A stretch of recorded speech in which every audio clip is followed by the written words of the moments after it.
Hello everyone. Welcome to Mr. Midnight True Crime Stories. I am here to help you today. I know you use this video to fall asleep. Before we get into tonight's case, I need to know, where are my true crime people watching from? Are you under the covers with your phone, pretending you're about to sleep? On your laptop at work? I won't tell? Or full cinematic mode on the living room TV? Drop your location and set up in the comments. I'm curious how far these stories travel. And if you love deep dives like this, make sure you like and subscribe so you don't miss the next case. Tonight, we are going somewhere dark, somewhere cold, somewhere that smells faintly of chemical residue and old cigarette smoke and the particular kind of desperation that only men who want to be remembered ever carry with them. We are going to follow a man across continents, across decades, across the long corridor of American history. A man who poisoned people not always for money, not always for survival, but sometimes just to watch what happened. A man who sat across from 200 detectives in a cramped room in Detroit and smiled the whole time. A man who carved notches into a revolver handle the way other men collect stamps or baseball cards. A man who, when he was finally caught, did not weep, did not beg, did not look at the floor. He looked at the cameras. He looked at the flashbulbs. He looked at the reporters with their pencils raised, and he smiled. His name was Texas Jim Baker. And this is the story of a man who did not just want to kill. He wanted to be famous for it. Dim your lights a little. Pull your blanket up. Let your shoulders drop. There is nothing you need to solve tonight. Nothing you need to decide. I am just going to talk, and you are going to listen, and together we are going to walk through one of the strangest, most chilling, most psychologically disturbing true crime cases that early 20th century America ever produced.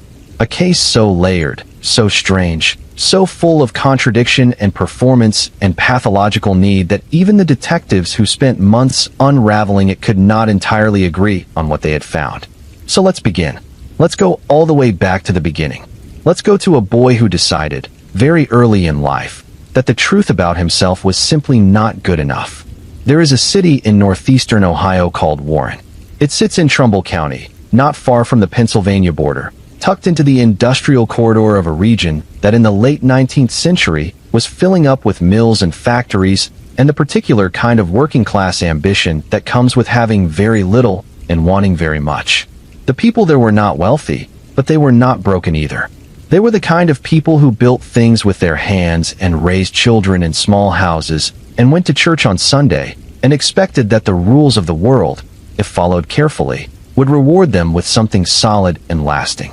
It was into this kind of world that a boy was born sometime around 1896.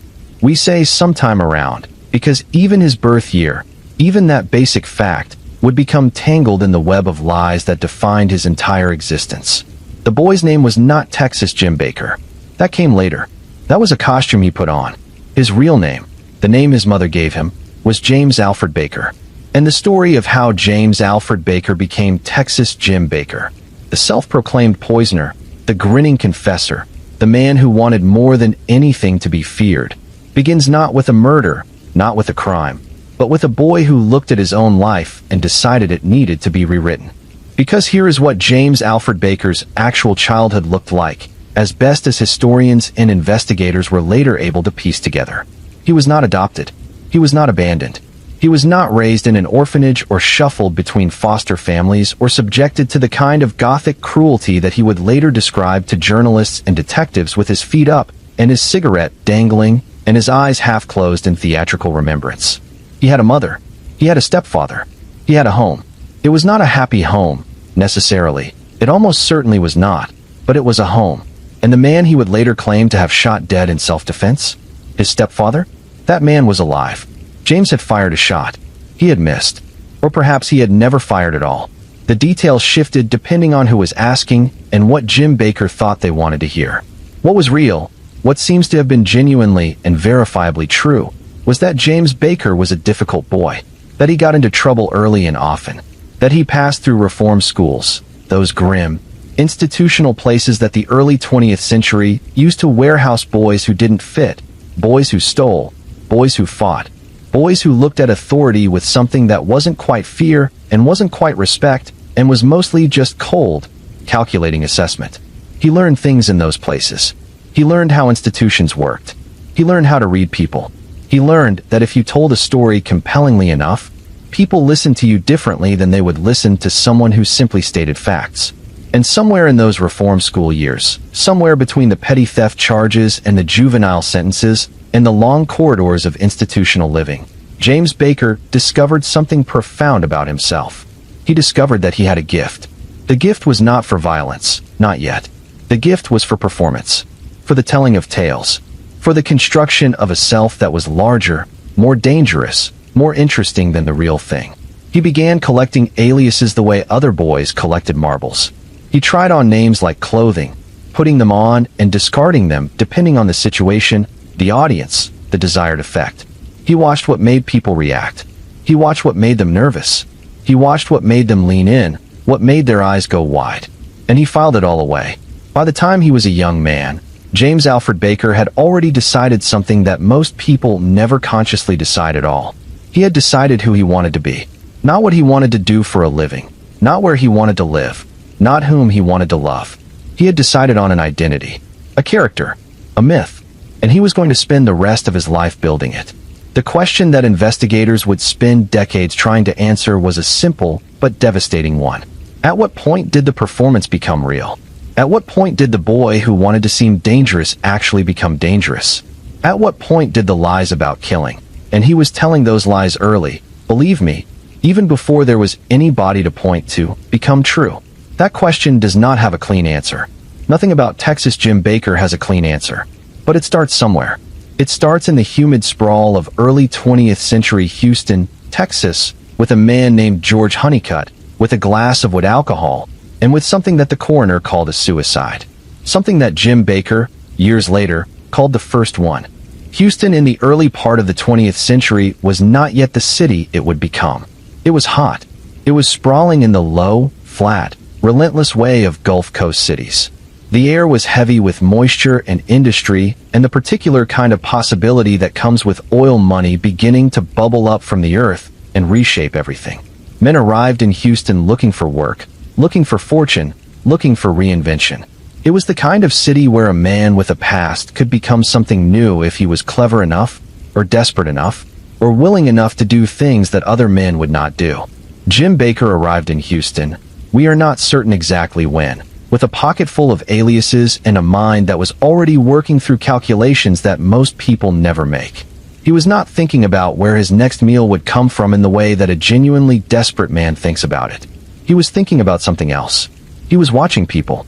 He was watching how they moved through the world, how they trusted each other, how they accepted drinks from strangers and ate food that other men prepared and never once thought that the hand that passed them that glass might have paused for just a moment before it did. George Honeycutt was a man in Houston. He is largely lost to history now, which is itself a kind of tragedy, because whatever George Honeycutt's life was, whatever his ambitions were, whatever he cared about, whatever made him laugh or worry or get out of bed in the morning, all of that has been swallowed by the single fact of his death. The way he died. What Jim Baker later claimed to have put in his drink. Strychnine. Dissolved in wood alcohol. Passed to a man who trusted, or perhaps did not even fully register, the hand that passed it. Strychnine is not a gentle poison. If you have ever read about it, if you have any knowledge of its physiological effects, you understand that death by strychnine is not a quiet thing. It is violent and convulsive, and it involves the body turning against itself in the most dramatic and terrible fashion. The muscles seize. The spine arches. The jaw locks. The entire body becomes a battlefield. It is the kind of death that leaves marks, that leaves trauma, that leaves a picture so clear and so awful that it should, in theory, be unmistakable. And yet the coroner in Houston looked at George Honeycutt and saw something different. He saw what a coroner in the early 20th century often saw when there was no obvious wound, no obvious assailant, no obvious crime. He saw what he was prepared to see, what was easiest to put on a form, what closed the file and let the office move on to the next case. He ruled it a suicide. Jim Baker later said that he watched, that he stayed close enough to see what the strychnine did, to observe the progression, to note the timing, to study it. He called it. And this is the part that should stop you, that should make your breath come a little shorter. He called it fun. We do not know for certain whether this story is true. This is something we will return to again and again in the telling of this case. this fundamental uncertainty about which parts of Jim Baker's confessions were real and which parts were invention. He was a man who lied so naturally, so reflexively, that the line between his truth and his fiction had long since blurred, even in his own mind. He had told so many versions of his own story to so many different people that he may have genuinely lost track of what had actually happened and what he wished had happened. But here's what we know. We know that George Honeycutt died in Houston, that the death was ruled a suicide, that Jim Baker was in Houston at or around that time, and that many years later, when Jim Baker was sitting in a Detroit police station confessing to murder after murder after murder with the calm demeanor of a man describing the weather, the name George Honeycutt was among the first ones he offered. With details, with specificity, with the kind of recalled pleasure that made the detectives in that room shift in their chairs and look at each other and wonder, quietly, what exactly they were dealing with. Whether it was a real memory or a fabricated one, it told them something. It told them that Jim Baker had spent a very long time thinking about poison, about its effects, about the gap between the moment of introduction and the moment of death, about the way a man looked when his body was betraying him, about the patience required to wait and watch and not look away. He had spent a very long time being interested in that specific thing, and the next chapter of his story would take him somewhere that provided him with new opportunities to indulge that interest. It would take him across an ocean, to a city of beer halls and stone bridges and pre-war elegance, to a place where a man with an alias and a pocket full of strychnine could sit down at a table with a stranger and raise a glass and smile. It would take him to Germany. We do not know exactly which year Jim Baker arrived in Germany.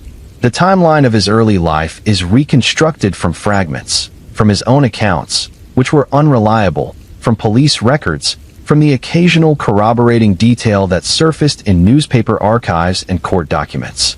What we know is that he was there, that he used an alias, Don Devorel, that he found his way into the beer hall culture that was so central to German social life, particularly in cities like Hamburg, where men gathered in warm, wood-paneled rooms that smelled of yeast and sawdust and cigarette smoke, where the tables were long and crowded, and the conversation rose and fell in waves, and it was not at all unusual to share space, to share a table, to accept a drink from the man beside you. The beer garden murder, and Jim Baker would later describe it with the same careful, observational pleasure that characterized all his confessions, involved a glass swap. A simple technique, elegant in its way, which is a horrible thing to say about the mechanism of a man's death, but it is the word that fits. You wait for a moment of distraction. You move the glasses. You make sure yours goes to him and his comes to you. You drink your clean drink and you watch. The alias Don Devorel comes from Baker's own account, confirmed at least partially by a 1937 magazine piece that referenced a German victim connected to an American transient using similar identifying details. The confirmation is incomplete. The confirmation is always incomplete with Jim Baker. But it is there, a thread running through the story, connecting the man in the beer garden to the man who would later sit in an American interrogation room and give names and places and timings with the casual precision of a man who had not just remembered these things, but had kept them, had stored them, had returned to them privately in the years between the acts and the confession. He had been to Germany. He had sat in a beer hall. A man had died, and then he had moved on. Because that is the thing about Jim Baker that separates him from the popular image of the killer, from the dramatic and obvious monster of fiction. He moved on. He kept moving. He crossed oceans and borders and state lines with the ease of a man to whom no single place ever felt like home, to whom every location was just a stage, every person just a potential prop in the ongoing performance of his own mythology. He was not hunted in those years. He was not suspected. He was simply gone, leaving behind deaths that were ruled accidents or suicides or natural causes or simply unexplained, leaving behind a trail that no single investigator could yet connect because the connecting of it required knowing that one man was responsible for all of it, and no one yet knew that. No one yet knew the full shape of what Jim Baker was. But the shape was growing. It was growing with each death, with each glass of poisoned liquid, with each careful observation of what a body does when it is introduced to a substance it cannot process. It was growing with each alias, each border crossing, each clean exit from a city where something terrible had happened. The shape was growing. and it was taking on the particular outline of a man who had decided that he was special, that he was different, that the rules that governed other people's lives simply did not apply to him, that he was operating on a higher plane, a more interesting plane, a plane where death was something you administered deliberately and watched carefully and filed away for later telling. The next stop on this itinerary of horror was Venezuela. Or more precisely, it was a ship, a merchant vessel crossing the waters of the Caribbean, carrying a crew of men who had no reason to be afraid of the water or the voyage or the company of the quiet, watchful American in their midst. And into their water keg, Jim Baker later claimed, he dropped 20 strychnine tablets. 20 tablets. Not one. Not two. 20. 3 men died. 4 survived. The dead were sailors who had done nothing to Jim Baker, who had no relationship with him of any significance, who were simply there, simply present, simply the available material for another experiment in watching. The survivors were the survivors because they drank less, or later, or because the distribution of the poison through the keg was uneven, or because their bodies were simply more capable of metabolizing the assault before it killed them. Jim Baker watched the progression. He noted the timing. He noted the differences between those who died quickly and those who suffered longer. He noted, and this detail, when it emerged, made even the most hardened detectives go quiet. He made a comment about the timing. A comment about how long it took. Something like 57 seconds. Whether that number was real or was the theatrical flourish of a man constructing a legend is impossible to know. But he said it, and the saying of it told you everything you needed to know about what was happening inside his mind when he watched those men die. He was not horrified. He was not conflicted. He was timing it. He was studying. The world, for Jim Baker, was a laboratory, and the people in it were subjects. But the Venezuela story, like all of his stories, is framed by that essential uncertainty. Did he drop tablets into a keg on a ship in Caribbean waters and kill 3 men? Or did 3 men die on a ship that he was aboard, and he later claimed responsibility as a way of inflating his legend? Or is some version of both things true? Did he do it, and did the story then grow in the retelling, accumulating details that made it more dramatic, more precise, more frightening than the reality? We do not know. We cannot know with certainty. What we know is that the story exists, that Jim Baker told it with specificity and without apparent remorse, and that by the time he was done telling it, the men in the room listening to him had stopped taking notes and were simply staring. There were more stories. He spoke of India. He spoke of the Philippines.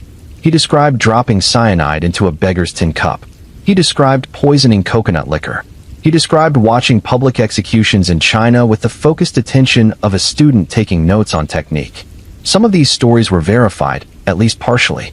Others were almost certainly fantasy, the embellishments of a man who had discovered that the bigger the body count, the wider the eyes of his audience, and who could not resist the temptation to keep pushing the number higher. That temptation, the need to be the most dangerous, the most prolific, the most terrifying figure in the room, was the engine of everything that came next.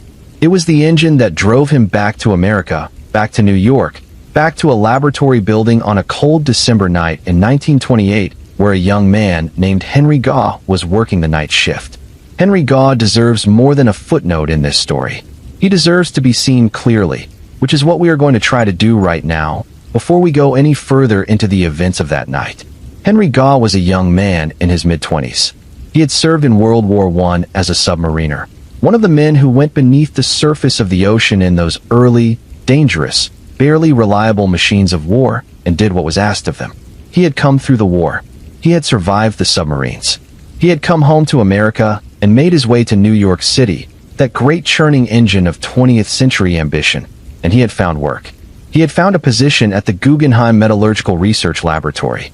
Night security, a watchman's role, the kind of position that a young man with modest means takes because it pays steadily and it allows him to be useful while he figures out what comes next. He was supporting his mother. That detail is in the record. Henry Gaw, young, healthy, a veteran, a son doing right by his family, working the night shift in a laboratory building in New York City because the rent needed to be paid and his mother needed support, and that was what a decent young man did. He had no idea what was coming. He had no idea that somewhere in the city, a man with a pocket full of cyanide and a head full of plans was already thinking about the Guggenheim laboratory. was already thinking about the platinum bars stored there. Platinum, extraordinarily valuable, the kind of material that in 1928 represented a small fortune. Was already thinking about how to get inside the building, how to neutralize the guards, how to take what he wanted. Jim Baker had worked at the Guggenheim Laboratory. He knew the building. He knew the layout. He knew when the shifts changed and where the supplies were kept and how the night watch operated. He had left the job, been dismissed or resigned. The records are not perfectly clear, but the knowledge stayed with him. The knowledge of where the platinum was. The knowledge of where the cyanide was kept. The knowledge of the rhythm of the building at night, the sounds it made, the patterns of its darkness. He went back to that building at midnight on December 27th, moving into 1928. What happened inside that building in the hours that followed is one of the most carefully documented episodes of Baker's criminal history. Not because it was witnessed, not because there were cameras or recordings, but because the physical evidence was overwhelming and because Baker himself, when he finally confessed, described it in the same calm, detailed, observational way that he described everything. He described it the way a man describes something he is proud of. He went in. He drew his gun. There were 2 truck drivers in the building that night. Men who had nothing to do with the laboratory's research. Men who were simply there, in the wrong place, at the wrong time. Baker tied them up. He left them there. He was not interested in them. They were inconveniences, obstacles to be neutralized rather than subjects to be studied. Henry Gaw was the subject. Baker found him, forced him at gunpoint, made coffee, mixed cyanide into the cup, forced Henry Gaw to drink it, and then he waited. The telephone book. There was a Manhattan telephone book in the building, and Baker tore pages from it and scattered them around the crime scene. This detail, the scattered pages, the torn book, would surface again later, during the interrogation, during the theatrical confession where Baker reenacted the scene for an audience of 200 detectives. The telephone book was a signature, a calling card, a piece of deliberate staging that meant something to him even if its precise meaning remained. In the end, his secret. Henry Gaw died. The platinum bars were left untouched. This detail, the platinum left behind, confounded investigators initially. If it was a robbery, why leave the most valuable objects? If it wasn't a robbery, why come to the laboratory at all? The answer, when it finally emerged, was more disturbing than either a simple robbery or a simple murder would have been. Jim Baker had come for the cyanide. He had come to replenish his supply. He had come to take what he needed to continue doing what he had been doing. The platinum was incidental. Henry Gaw was incidental. The murder was simply a necessary inconvenience, a loose and tied up, a witness silenced. Except that nothing about the murder of Henry Gaw was truly incidental to Jim Baker. Nothing he did was casual. The mixing of the poison, the forcing of the cup, the waiting and watching, these were deliberate. These were meaningful. These were, in their twisted way, a continuation of the study he had been conducting for years. A continuation of the experiments that had begun in Houston with George Honeycutt and had continued through Germany and Venezuela and all the other stops on his long and terrible itinerary. The crime scene was discovered hours later. Police arrived. Investigators began the slow, careful work of understanding what had happened in that building. The 2 truck drivers, untied, shaken, told what they knew, which was not much. They had not seen the killer clearly. They could not identify him with certainty.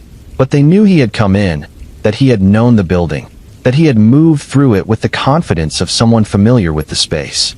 Former employee. That was the early theory. Someone who had worked there. Someone who knew the layout, who knew where things were kept, who knew how to get in and out. And then investigators found Baker's room. This is the moment where the story shifts from a crime scene investigation into something that feels more like the discovery of a private horror.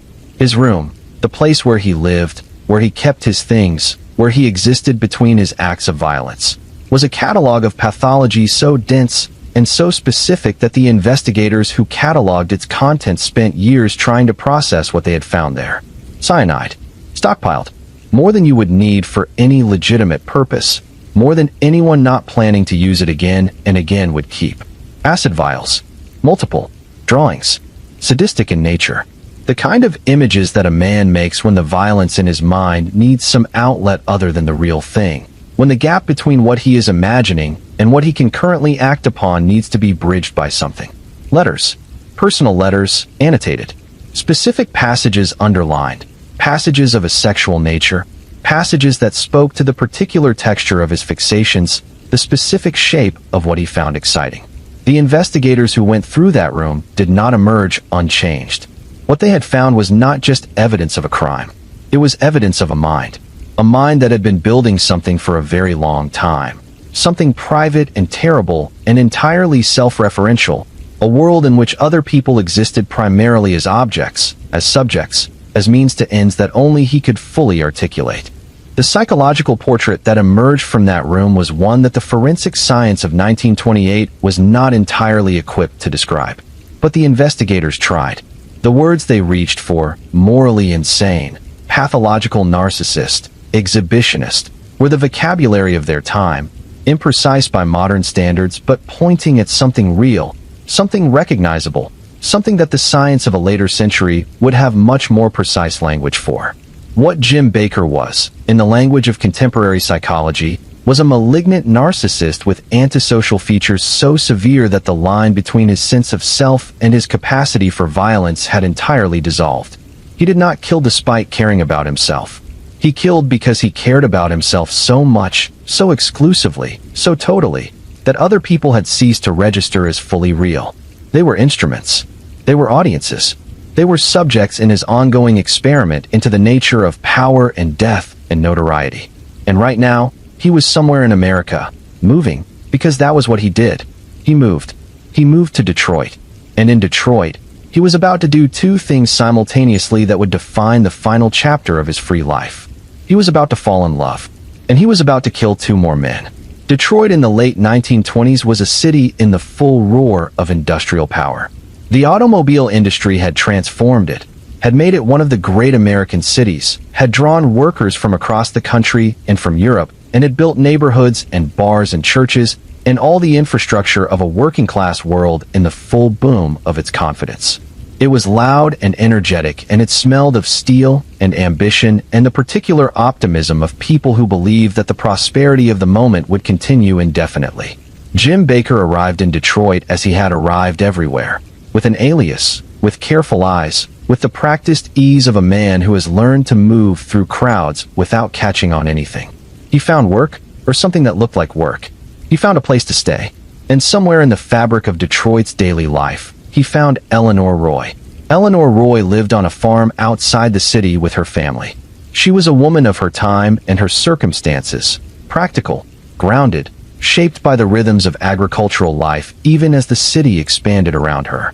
How she and Jim Baker met is not recorded in detail.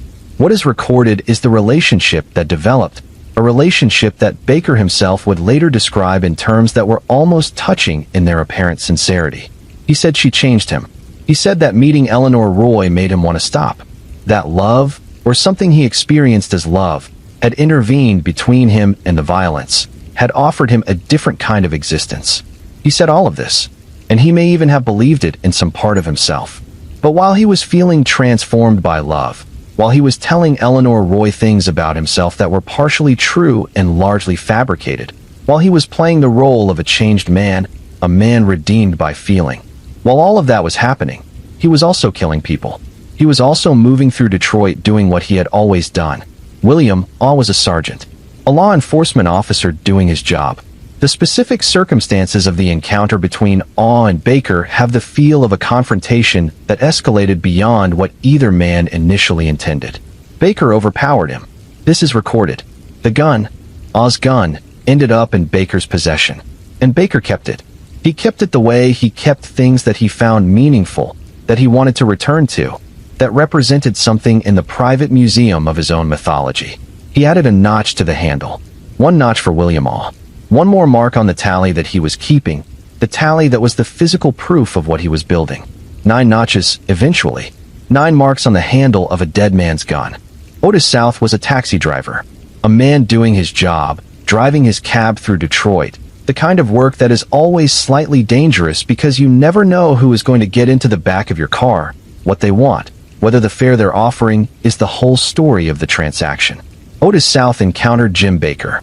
The robbery went wrong in the way that robberies go wrong when one of the parties involved is willing to use violence without hesitation. Baker shot him. He gave the knife. There was a knife, a detail in the records, to Eleanor Roy.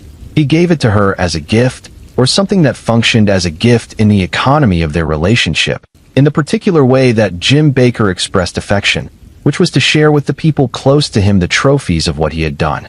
The way a cat brings a dead bird to the door of the person it lives with. Look what I've brought you. This is for you. Eleanor Roy, faced later with this knowledge, the knife, the pawn ticket, the things he had given her and asked her to keep, became a key witness. Became, in the end, one of the people whose testimony helped close the walls around him. But all of that comes later. For now, Jim Baker was in Detroit, in love, or performing love, or experiencing whatever the nearest equivalent of love was for a man whose emotional architecture was as damaged and as particular as his. He was in Detroit, and the police were not yet looking for him there, and he had the gun with the notches, and he had Eleanor, and he had his plans. What he did not have was the thing he wanted most. He did not have the headlines. He did not have the national attention, the notoriety, the recognition that this was the man, this was the poisoner, this was the figure who had traveled the world leaving bodies behind, and no one had noticed yet. Detroit was small. Detroit's papers were local. What he wanted, and this becomes, in retrospect, one of the most revealing details of the entire case. What he wanted was New York. New York meant the national press. New York meant the Associated Press wire. New York meant his name going out across the country, across the world, in the bold type that real monsters earned. New York meant being remembered. So when the Detroit police finally caught up with him, when the connection to the deaths of Awe and South was established, when he was brought in for questioning, Jim Baker made a decision that the detectives initially found puzzling and would later understand completely. He lied. Specifically, he lied in a way that was designed to make things worse for him, not better. He denied the Detroit murders. He downplayed the Detroit connection. He steered the conversation toward New York, toward the Guggenheim Laboratory, toward Henry Gaw. He wanted to be extradited to New York, because New York had bigger newspapers. When this became clear, when the investigators realized that Jim Baker was engineering his own extradition to a city where he would face potentially more serious charges because that city had better press coverage, the room went very quiet for a moment, because it revealed something about him that was almost impossible to fully absorb. It revealed that the performance was not incidental to the crime. The performance was the point. The crimes were the material for the performance. Everything he had done, every poisoning, every shooting, every carving of a notch into a handle, had been done, at least in part, in service of this moment, this arrival, this acknowledgement by the world that here was a man who needed to be reckoned with.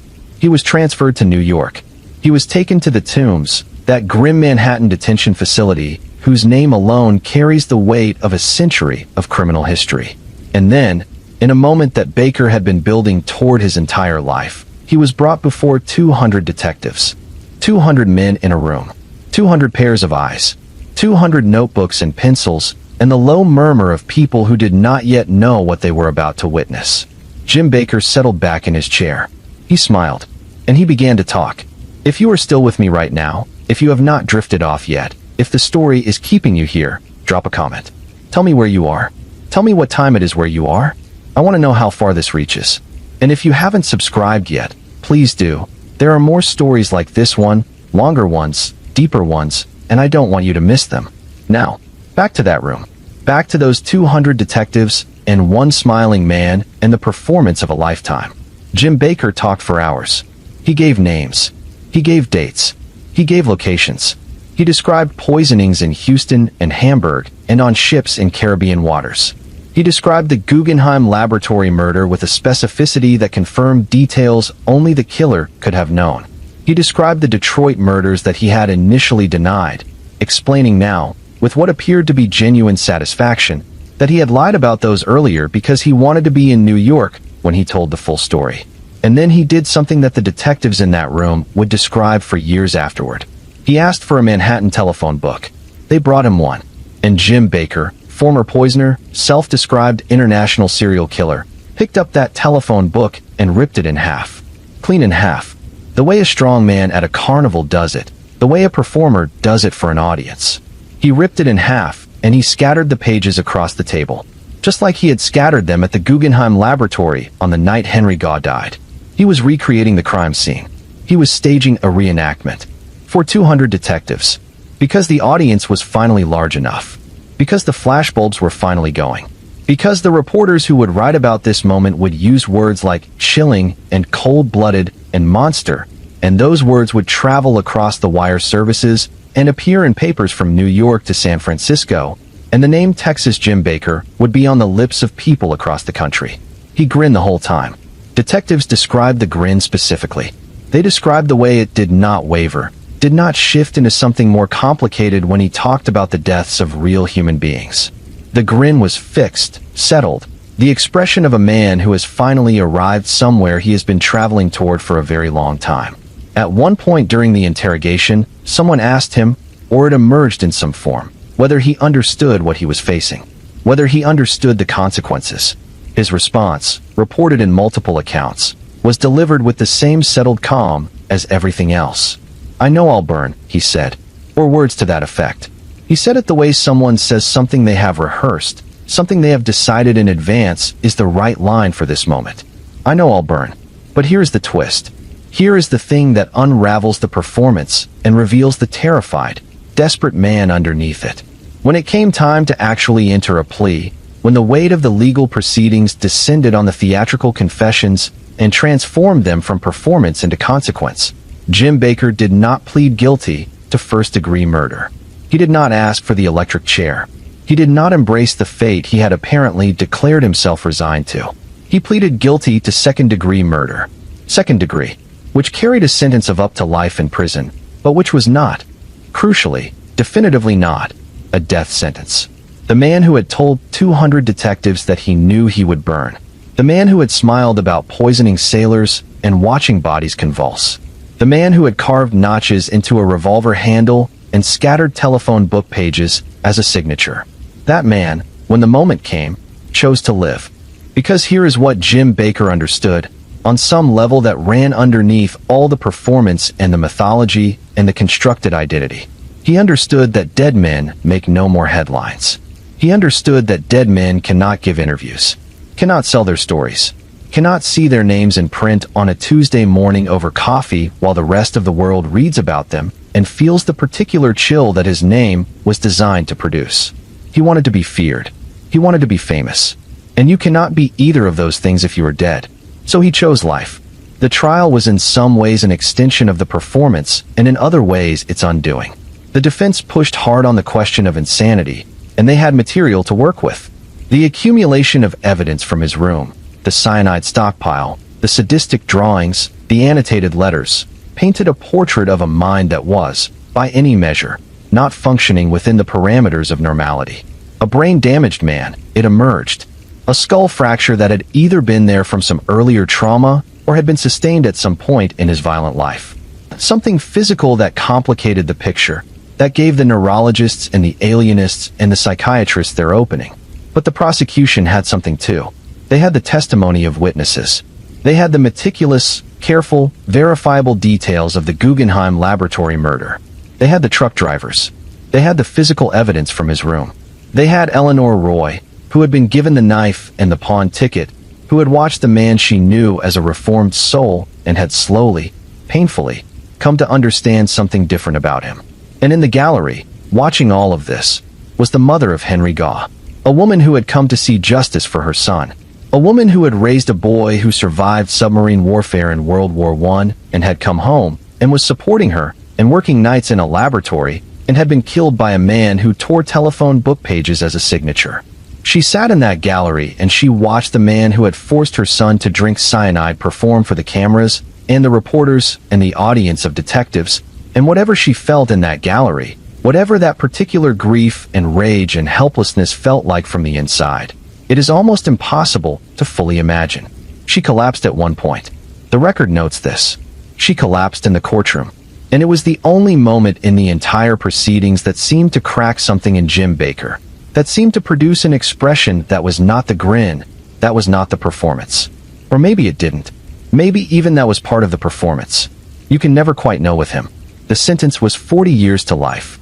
Not execution. Life. The thing he had chosen. The thing he had maneuvered toward with the same cold calculation that characterized everything else he did. He grinned at the sentence. Of course he did. But then came the X-ray, the skull fracture, the examination by alienists who looked at the fracture and looked at the contents of his room and looked at the range and depth of his confessions and arrived at a conclusion that the legal system of the time was somewhat equipped to act on. He was declared insane. Not at the moment of the crime. The legal standard had not been met for that, but now, in his current state, incompetent to proceed in the way that the prison system would proceed with a convicted man. A danger in a different category. He was transferred to Dannemora State Hospital for the criminally insane, a facility in upstate New York, cold and remote and institutional in the way that mental hospitals of that era were institutional, which is to say, profoundly, completely, without relief. There were no cameras at Dannemora. There were no reporters. There were no flashbulbs, and no wire services, and no Tuesday morning papers with his name in bold type. There were other patients, other broken minds, the daily rhythm of institutional life, the long corridors and the locked doors, and the particular silence of a place where the outside world has stopped being relevant. For Jim Bakker, who had organized his entire existence around the acquisition of an audience, who had killed and confessed, and performed specifically so that people would look at him, would be afraid of him, would remember him. For that man, Dannemora was something worse than execution. It was obscurity. Because here is what happened next. Here is the final act of the Texas Jim Bakker story, the act that contains the deepest irony of the whole strange tale. A publication called the International Features Syndicate reached out to Bakker while he was at Dannemora. They offered him money for his autobiography, his story, the chance to tell it in his own words, to the public, to the readership that had followed the case. Bakker accepted. Of course he accepted. This was what he had been waiting for. This was the monument he had been trying to build, the myth he had been trying to inscribe into the permanent record. He told his story. He wrote it out, or dictated it, or worked with the publication to assemble the narrative. And the narrative was exactly what you would expect from Jim Bakker. It was full of lies. It was full of exaggerations. It accumulated bodies that may never have existed. It painted him as something beyond what even his verified crimes supported, a world-spanning poisoner, a calculating monster, a figure of such scope and such menace that the reader could not help but be awed. He made the body count higher. He made the geography wider. He made himself larger, more terrible, more extraordinary. Because ordinary was the thing he feared. Forgettable was the thing he could not bear. The publication ran the story. It ran in newspapers across the country. And for a brief moment, a week, perhaps 2 weeks, perhaps a little longer, the name Texas Jim Bakker was back in circulation, back on people's lips, back in the Tuesday morning papers. And then the news cycle moved on. As it always does. As it does for everyone. Even for people who spend their lives trying to arrest its movement, trying to anchor themselves in the public attention so permanently that they cannot be swept away. The news cycle moved on. A new case emerged. A new monster, a new scandal, a new story for the papers to chase. The Depression was deepening in those years, the 1930s settling into their particular economic misery, and people had things closer to home to worry about than a poisoner in an upstate New York mental hospital. By 1940, Jim Bakker was patient number 22830. Not a name, a number, not a story, a file, not a performance, a record. He had wanted to be remembered forever. He had wanted to be the kind of figure that lingered in the cultural memory, the kind of name that was spoken in hushed tones, the kind of monster that people told their children about as a warning and as a proof that the world contained genuinely terrible things. He had wanted to be permanent. He became a number in an institutional ledger. The cruelest part of the Texas Jim Bakker story is not the deaths he caused, as terrible as those deaths were. Henry Gaw deserved better than what he got. William Aw deserved better. Otis South deserved better. The men on that ship in Venezuelan waters, if the story is true, deserved better. All of them deserved better. But the cruelest part, in the particular shape that Jim Bakker's story takes, is the ending that he got. Not the ending he arranged for himself, not the 40 years to life, not the insanity declaration, but the ending that history arranged for him without his input, without his performance, without any of the careful staging he brought to everything else. The ending that was just a man, aging, in an institutional bed, in an institution so far from the cameras that the cameras had entirely forgotten he existed, watching the years go by, while the world he had tried so hard to imprint himself on went about its business without him. There is a word for what Jim Baker feared above all other things. We use it sometimes casually, in ordinary life, to describe the mild anxiety of being overlooked, being passed by, being unremarkable. But for Jim Baker, the word was not mild. For Jim Baker, the word was an abyss. The word was the most terrifying thing he could conceive of. The word was the reason he poisoned men on ships, and in beer halls, and in laboratories. The word was the reason he carved notches into a gun handle. The reason he ripped a telephone book in half for an audience of 200. The reason he smiled at his own sentencing. The word was forgotten. And forgotten is exactly what he became. There is something I want you to sit with as you drift toward sleep tonight. Something that the Texas Jim Baker story illuminates about a particular kind of darkness that exists in some human minds.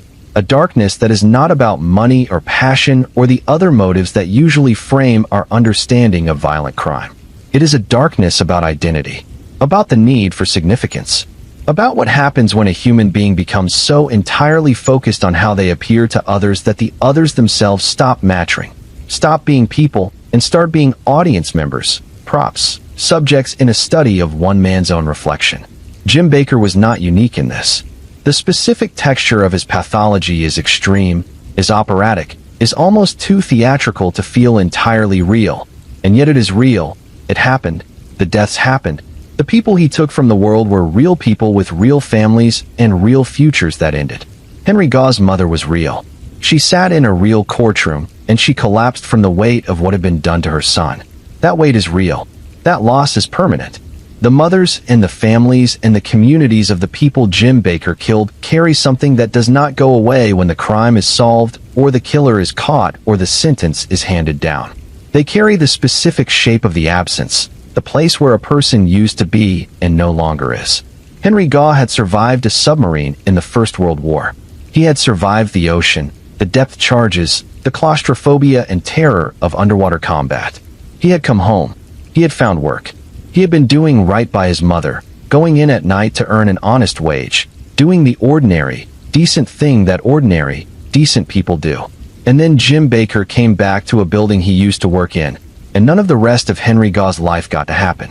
That is what deserves to be remembered. Not the grin, not the performance, not the telephone book ripped in half for 200 detectives, not the carefully constructed mythology of Texas Jim Baker the poisoner, the monster, the man who wanted to be famous. What deserves to be remembered is Henry Gaugh, and the others whose names we carry through this story not as props in someone else's performance, but as human beings who were here, who mattered, who deserved the rest of their lives. Before I move on to our next story tonight, I want to sit with that for just a moment. I want to let the weight of it settle. The room you're in right now, wherever you are, under the covers with your phone or on the couch in the dark or full cinematic mode in the living room, that room is warm and you are safe in it. And there are people in your life, I hope, who are also safe, who will be there tomorrow, whose futures are intact. Hold that. Not with anxiety, not with fear. Just hold it for a moment. And if this story moved you, if it kept you here when maybe you thought you'd drift off hours ago, I'm glad. I'm glad you stayed. Drop a comment if you're still awake. Tell me which part got you. Tell me where you're watching from. Your comments mean so much to this channel, to this story, to the effort that goes into keeping these narratives alive and careful and honest. Like the video if you haven't already. Subscribe if you want to keep walking into the dark with me, story by story, case by case, until the light comes back. And remember, the people in these stories were real. The victims were real. The families were real. We tell these stories not to entertain ourselves with other people's suffering, but to remember them, to say their names, to keep them from becoming what Jim Baker himself became in the end. A number in a ledger. Forgotten. Now rest. Let your eyes close.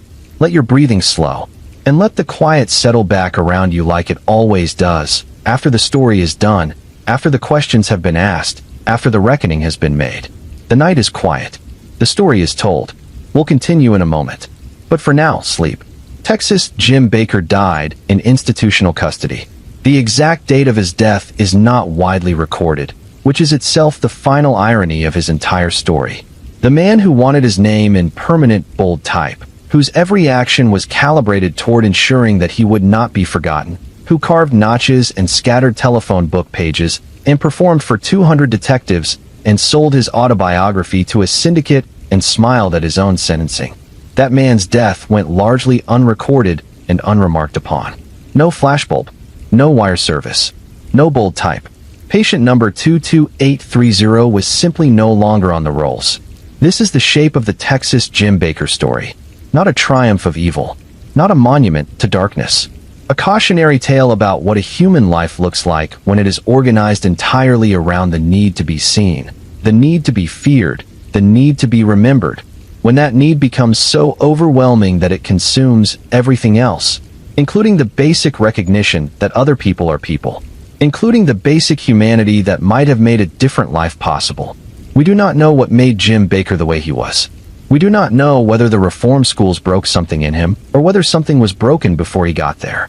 We do not know whether the skull fracture was cause or consequence or coincidence. We do not know which of his murders were real, and which were embellished, and which were entirely fabricated. We do not know what Eleanor Roy felt when she finally understood fully who the man she had loved actually was. We do not know what those final years in Dannemora looked like from the inside, whether there was any part of Jim Bakker that understood what had been lost, what had been wasted, what might have been different. We know the outline. We know the crimes that can be verified. We know the victims. We know the grin. And we know that in the end, the thing he was running from, the thing he killed to escape, found him anyway. History barely remembers Texas Jim Bakker. He is a footnote in the annals of early American criminal history, a curiosity, a case that surfaces occasionally in books about the psychology of narcissism or the forensic history of poisoning. He is not a household name. He did not get the permanent notoriety he sought. He got patient number 22830 and a death date that no one thought to write down prominently. But Henry Gaw is remembered. Remembered here, in this story, by your listening, by the fact that you stayed awake to hear his name and know something about who he was. Remembered by the record that shows a young submariner, a good son, a night watchman doing his job, a man whose life was cut short by someone who treated other people's existence as raw material for his own mythology. We remember Henry Gaw. We say his name. We hold his place in the story with the care it deserves. And we let Jim Bakker recede back into the obscurity that was the one true consequence of his one true fear. Good night. Rest well. I'll be here when you're ready for the next one.